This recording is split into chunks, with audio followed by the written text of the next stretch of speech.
Le 5 septembre 1661, Nicolas Fouquet, surintendant des finances, est arrêté par Louis XIV. Le roi Soleil décide d'exercer lui-même la charge de surintendant des finances. Voyons dans ses mémoires pourquoi est-ce qu'il décide de le faire. Il n'y a que le prince seul qui doit en avoir la souveraine direction, parce qu'il n'y a que lui qui n'ait point de fortune à établir que celle de l'État, point d'acquisition à faire que pour l'accroissement de la monarchie, point de dette à payer que les charges publiques, point d'amis à enrichir que ces peuples. Ça, c'est ce que Louis XIV dit dans ses mémoires. Mais la réalité est tout autre. Louis XIV n'a ni l'expérience, ni la formation, ni le temps pour se plonger dans les finances.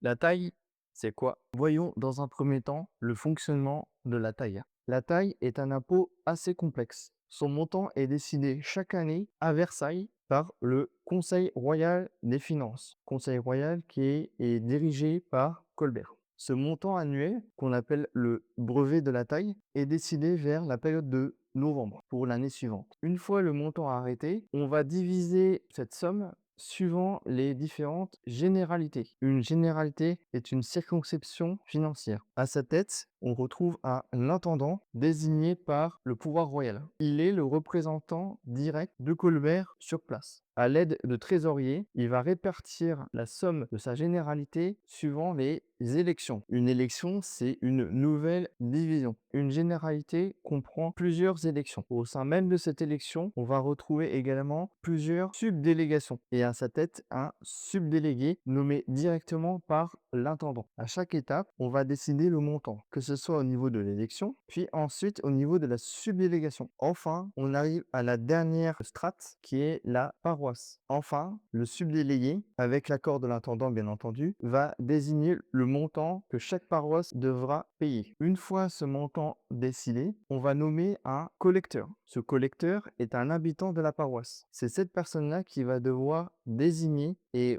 collecter l'argent que chaque habitant devra payer. La somme que chaque habitant devra payer est désignée arbitrairement. Ce collecteur, une fois qu'il a perçu les montants qu'il doit avoir, il va l'envoyer à un receveur particulier. Il y a un receveur particulier par élection. Ces différents receveurs particuliers vont ensuite envoyer la somme qu'ils ont chacun collectée au receveur général.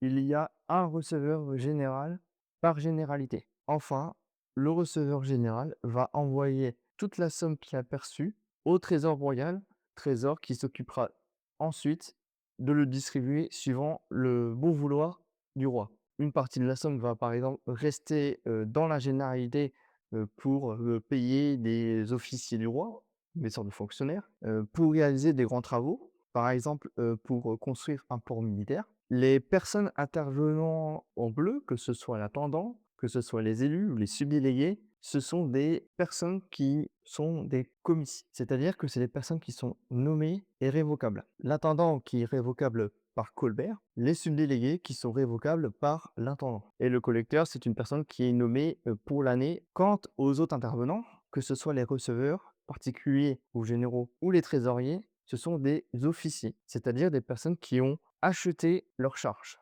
leur poste. Petite particularité, lorsque j'ai dit qu'il y avait un receveur général par généralité, c'est inexact. En réalité, ils sont deux, mais ils exercent leur charge une année sur deux. L'année paire, c'est le receveur A, l'année impaire, c'est le receveur B.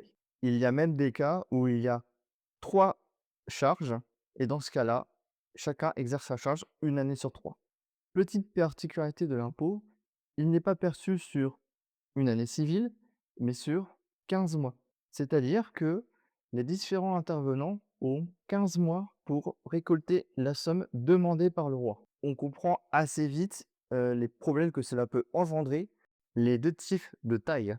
Voyons désormais les 2 différentes versions de la taille. On a 2 types de taille. On a une taille dite personnelle, qui est le cas dans tous les territoires au nord d'une ligne entre La Rochelle et Lyon, à part quelques petits cas particuliers. Et dans tout le sud de la France, on a ce qu'on appelle une taille réelle. On a une taille personnelle qui est grosso modo un impôt sur le revenu, tandis que la taille réelle est un impôt foncier. Donc concernant la taille personnelle, le collecteur va estimer le revenu de chacun et va du coup imposer chaque habitant proportionnellement. C'est-à-dire que s'il voit que son voisin est très riche, ou en tout cas il a l'air d'être très riche, il va lui demander plus d'impôts qu'à son autre voisin qui a l'air d'être moins riche. Cela pose bien entendu plusieurs soucis. Le collecteur qui n'a absolument pas les fiches de revenus, de toute manière, il n'y a pas de fiches de revenus, les paysans ne connaissent pas vraiment leur richesse, il n'y a pas de comptabilité, ce qui fait qu'il peut y avoir des grandes dérives. Mais surtout, le paysan qui est un peu riche, il peut aussi donner des petits pots de vin pour demander au collecteur de pas trop l'imposer, et plutôt d'imposer son voisin ou même plutôt son concurrent.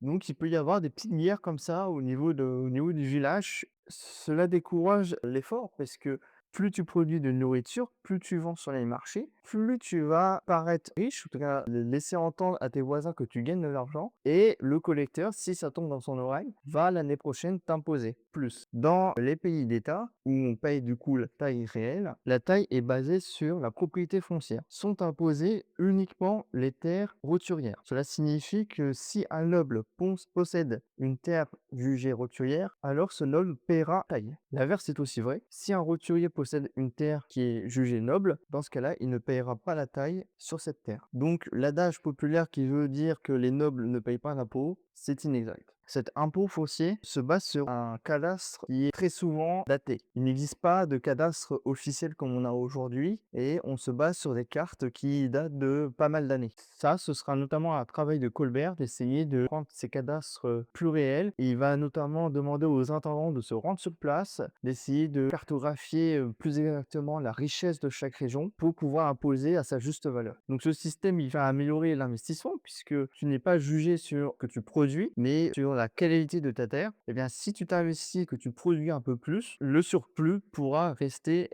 dans tes poches. Donc, ça encourage l'investissement. Contrairement à la taille personnelle qui suit le parcours du conseil royal jusqu'à la paroisse, dans les pays d'État, son fonctionnement est différent. C'est les États provinciaux qui vont décider du montant et qui vont s'occuper du son recouvrement. Chaque année, ce montant est décidé par ces États en accord avec le représentant du roi. Il y a souvent une guerre parce que le roi va vouloir demander toujours plus, là où les États vont toujours négocier au minimum. Et ces États, qui ont un vrai pouvoir, vont se battre pour que l'argent qui est collecté dans leur territoire, dans leur pays, soit utilisé le plus possible dans le leur. Cet argent va notamment servir à investir des routes, des infrastructures. Ouais, c'est un peu compliqué. Alors, je ne demande pas à ce que vous compreniez absolument tout, parce qu'il faut vraiment s'y plonger, mais c'est une bonne base pour essayer de comprendre comment cela fonctionne.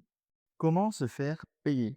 Terminons ces idées par expliquer comment les collecteurs s'occupaient de recourir l'impôt. Comment est-ce qu'on faisait pour se faire payer à l'époque? Parce qu'aujourd'hui, c'est simple, si on décide de ne pas payer ses impôts, on a le fisc qui va facilement savoir qu'on n'a pas payé. On peut avoir des amendes, on peut avoir des peines de prison. Mais comment cela fonctionnait sous Louis XIV? Eh bien, il y a plusieurs méthodes. La première, de manière assez brutale, on va se saisir des biens du paysan. Par exemple, s'il a un bœuf dans sa ferme, on va le prendre et tant qu'il n'a pas payé, on ne lui restitue pas. Deuxième méthode, on va lui envoyer des brigadiers. Les brigadiers, ce sont des soldats qu'on va envoyer chez l'habitant pour qu'ils mangent, dorment et intimident le paysan. Et croyez-moi, si on a des soldats qui arrivent chez soi, je pense que très rapidement, on s'occupe de payer. Et Colbert, lorsqu'il va arriver au pouvoir, il va vouloir d'autres manières. Il va trouver ces méthodes trop brutales et contre-productives. Ce n'est pas forcément un paysan à payer qui paye.